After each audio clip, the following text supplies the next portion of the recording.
તો ગાઈઝ ચલો તૈયાર થઈ ગયા છીએ. હાય ડમ્બેલ્સ આવી ગયા. ડમ્બેલ્સ લાવી દીધા છે આપણે સવારે કસરત કરવા. નીચે નીચે નીચે ભૈયા નીચે જ મૂકી દે. 2 કિલો 4 4 4 8 3 કિલોનું છે એક 3 3 6 અને પેલી બાજુ 6.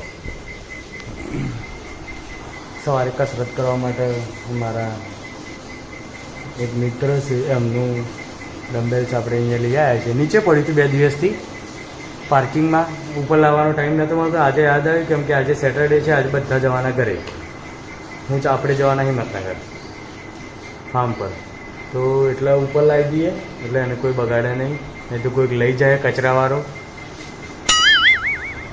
તો પછી કચરા જેવું થઈ જશે. તો બેગ પેક કરી દઈએ અને જઈએ ઓફિસ.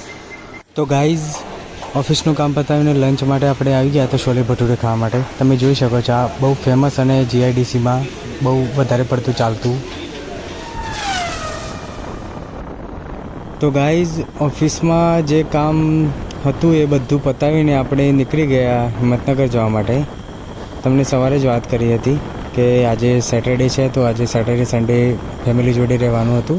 તો આઈ થિંક વાગ્યા છે અત્યારે 6:30 ઉપર થઈ ગયું છે અને આપણે પહોંચ્યા છીએ પ્રોતિજ ઓવરટેક કરી અને પ્રોતિજથી આગળ નીકળી ગયા છીએ. તમે જોઈ શકો છો ગાઈઝ.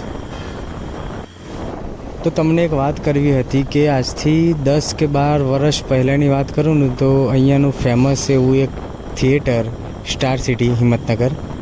તો ત્યાં ખાના ખજાના પહેલાં નામ જ ખાના ખજાના હતું. નજીકમાં એક રેસ્ટોરન્ટ હતું એનું નામ ખાના ખજાના હતું. હજુ પણ છે પણ જસ્ટ અત્યારે ત્યાં પાર્લરને નાસ્તાનું ચા પાણી જ ચાલે છે. અને ત્યાં છે થિયેટર. તમે રાઈટ સાઈડ જોયું, રાઈટ સાઈડ તમને દેખાણું હશે. અને આ સીધો રસ્તો જશે શામળાજી, એક રસ્તો જશે ઈડર. અહીંયાથી તમે જોઈ શકો છો.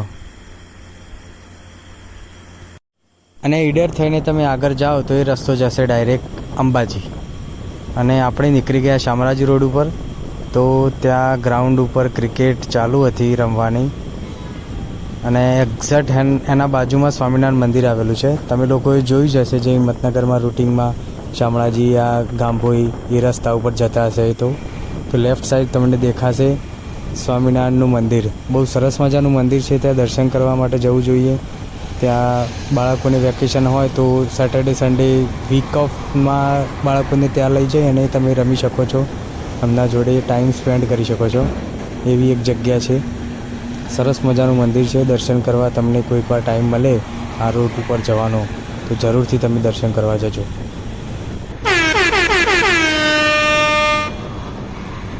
તો ગાઈઝ એ જ રૂટ ઉપર તમે આગળ જશો તો આવશે ગ્રોમોર. તમને બધાને ખબર જ હશે ફેમસ એવી ગ્રોમોર. પહેલાં આનું એક ખરીદી કરી અને બીજેડ નામ પડ્યું હતું. ફરીથી આનું નામ ગ્રોમોર રાખી દેવામાં આવ્યું છે. અને આ અહીંયા આપણે સ્ટડી કરેલી છે. બીએસસી મેં અહીંયા ગ્રોમોરમાંથી પાસ આઉટ કરેલું છે. અને ત્યાંથી નીકળી ગયા આપણે ફાર્મ પર જવા માટે. તો અમદાવાદથી આવતા ગરમી બહુ બધી લાગી હતી તો ફ્રેશ થઈ ગયા આપણે. જમવાનું બનાવે છે મમ્મી. થોડી વાર બહાર બેસી પપ્પા નાહવા માટે ગયા છે. એ આવી જાય પછી જમી લઈએ. જમીન થોડી વાતચીત કરીએ, બેસીએ શાંતિથી.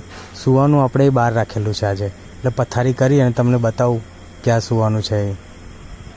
તો ગાઈઝ જમવાનું જમી લીધું છે અને પથારી થઈ ગઈ છે. જે અહીંયા સૂવાની જે મજા છે ને બહાર એવી ક્યાંય નથી. તો તમે જોઈ શકો છો અહીંયા હું, વચ્ચે મમ્મી અને પેલી બાજુ પપ્પા. ડોલી છે નહીં, વરના ડોલી મમ્મીના બાજુમાં ને એના બાજુમાં હું.